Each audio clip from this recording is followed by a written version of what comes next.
જય શ્રી રામ, જય માતાજી ભાઈ લોગ. આપણે આજે મોટો વ્લોગિંગ ચેસ્ટ માઉન્ટ સેટઅપ બહુ દિવસે બહાર કાઢ્યું છે. હેલ્મેટ માટે જે ચીન માઉન્ટ લાવ્યો હતો એનાથી આપણે મોટો વ્લોગિંગ કરવાનો ટ્રાય કર્યો હતો. મેઇન વસ્તુ શું છે કે હેલ્મેટનું વજન બહુ વધી જાય, મોબાઈલ બહુ હેવી હોય ને એટલે કંઈ મતલબ બનતો છે નહીં. એટલે પહેલાં હું ચેસ્ટ માઉન્ટ લાવ્યો હતો, એટલે મેં ચેસ્ટ માઉન્ટમાં મોબાઈલ માઉન્ટ કર્યો છે આ રીતના. હવે એનાથી હું સેમ્પલ બનાવીશ. કાલે મેં એક વિડીયો બનાવ્યું હતું, કાલે બી અપલોડ કર્યું હતું. અને અવાજ માટે મેં નીચે ટાઈપ સીમાં એક હેન્ડસ્પ્રી લગાવી છે. એનું માઇક ખરું ને મેં અંદર માઇક એ હેલ્મેટની અંદર ફિટ કર્યું છે. એટલે નોઇઝ કેન્સલેશન અવાજ કઈ રીતના આવે છે એ ટેસ્ટ કરવા માટે જ હું અત્યારે ચેક કરી દઉં છું કે રિઝલ્ટ કેવું આવી રહ્યું છે. આપણે બાઇક ચાલુ કરીએ અને ડ્રાઇવિંગ કરતી વખતે પવનના લીધે કંઈક હમિંગ આવે છે કે નહીં એ ચેક કરવાનું છે. તબિયત થોડી ખરાબ છે, વાતાવરણ એવું થઈ ગયું એટલે થોડું શરદી જેવું થઈ ગયું છે.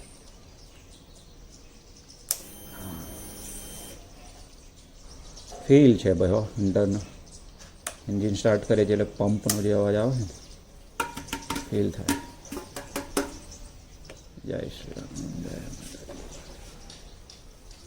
જય શ્રી રામ, જય માતાજી.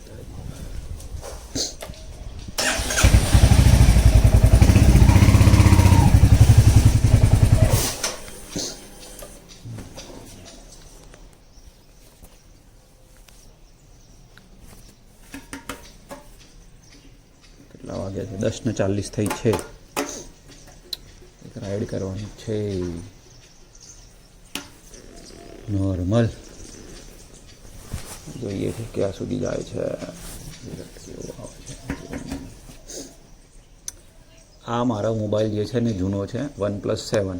એના લીધે શું થોડું વિડીયો સેવ થાય છે ચેસ્ટ માઉન્ટ કરીએ. પણ અત્યારે જે નવા મોબાઈલ આવે છે સેમસંગના, આઈફોનમાં, એમાં ઓપ્ટિકલ ઇમેજ સ્ટેબિલાઇઝેશન આવે છે. એટલે તમે શેક કરો ને તો બી વિડીયો બહુ શેકી નથી આવતો. એટલે એનાથી તમે વિડીયો બ્લોગિંગ કરી શકો છો. અને જો તમે કેમેરો લો છો તો કેમેરામાં તો તમારે રોક સ્ટેડી મોડ આવે જ છે.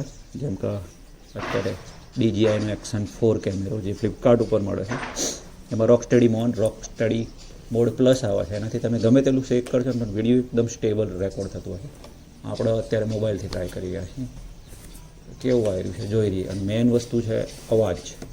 તમે ડ્રાઇવિંગ કરી રહ્યા છો, તમે શું બોલી રહ્યા છો, રેકોર્ડ કરી રહ્યા છો, એનો અવાજ જે નોઇઝ કેન્સલેશન વગર, પવન વગર આવતો હોય તો જ વિડીયો બનાવવાની મજા આવે. નહીંતર કંઈ મતલબ બનતો નથી. આ જ વસ્તુ મોબાઈલમાં તમે ટાઈપ સી કનેક્ટ કરશો એ રીતના DJI એક્શન 4 લો કે પછી GoPro લો, એના અંદરે તમારે માઇક તો એક્સટર્નલ અટેચ કરવું જ પડશે. પણ આ વાયરવાળી માથાકૂટ ના કરી તો અત્યારે ટાઈપ સીવાળા એડેપ્ટરવાળા વાયરલેસ માઇક આવે છે બ્લૂટૂથથી કનેક્ટ થાય. એટલે એમાં ખાલી અહીંયા એડેપ્ટર કનેક્ટ થાય અને માઇક વાયરલેસ સીધું હેલ્મેટના અંદર કનેક્ટ થઈ જાય. એટલે આ વાયર ના લબડે એમાં.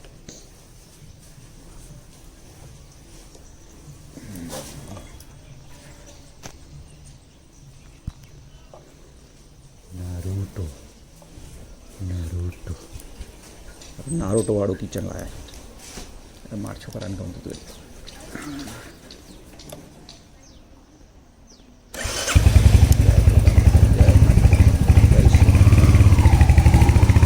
હવે બાઇક ઉપર રનિંગ કરતી વખતે માઇકમાં અવાજ કેવો આવે છે, નોઇઝ કેન્સલેશન કેવું થાય એ ટેસ્ટ કરવાનું છે.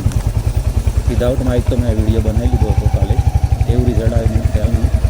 અત્યારે મેં મોબાઈલના અંદર ટાઈપ સી વાળી એક હેન્ડસ્ફ્રી કનેક્ટ કરી છે. જો રિઝલ્ટ સારું આવશે તો હેન્ડસ્ફ્રી કઈ બ્રાન્ડની છે અને ક્યાંથી મંગાવી એ બી કોમેન્ટમાં તમે મને કહેશો તો હું તમને જણાવી દઈશ કે આ બ્રાન્ડની હેન્ડસ્ફ્રી લીધી હતી આપણે. અને આ રીતના કનેક્ટ અને કોઈ પોસ્ટલી નથી. હા, વાયરલેસ જે માઇક આવે છે બધા પોસ્ટલી આવે, એટલે એમાં થોડું ધ્યાન રાખજો.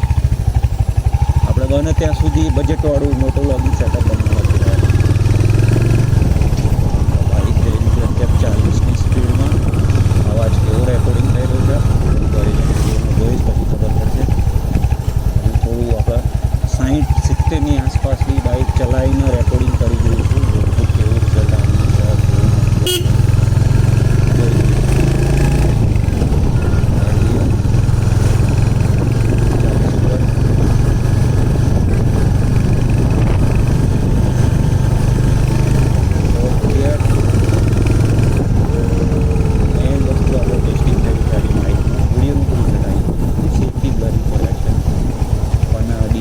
એપ્લિકેશન ખોલ લેશો તો નહીં થાય. અત્યારે આપણે બજેટમાં વિડીયો લોગિન કરી રહ્યા છીએ મોટો લોગિન જોઈએ થોડી સ્પીડમાં જોઈએ એ રીતના બધો ખ્યાલ આવી જશે.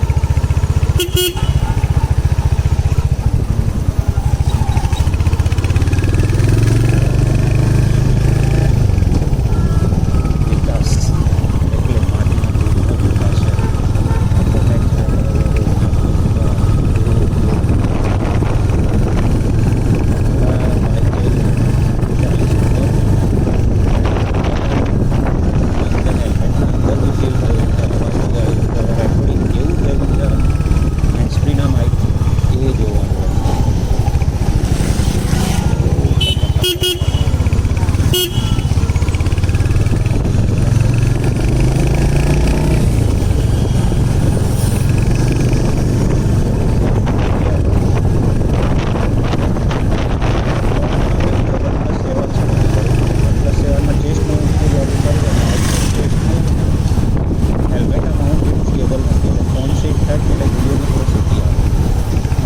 સોલ્યુશન એ છે કે તમે અત્યારના જે લેટેસ્ટ ફોન લેશો, આઈફોન છે, ટાટા સેમસંગ છે, વનપ્લસ છે, વનપ્લસ 30 બધામાં OS આવી ગયું છે એટલે બહુ સેફ થતું નથી.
આપણા હંટરની એવરેજની વાત કરીએ તો 25-30ની એવરેજ આપે છે, એનાથી વધારે એવરેજ આપતું નથી.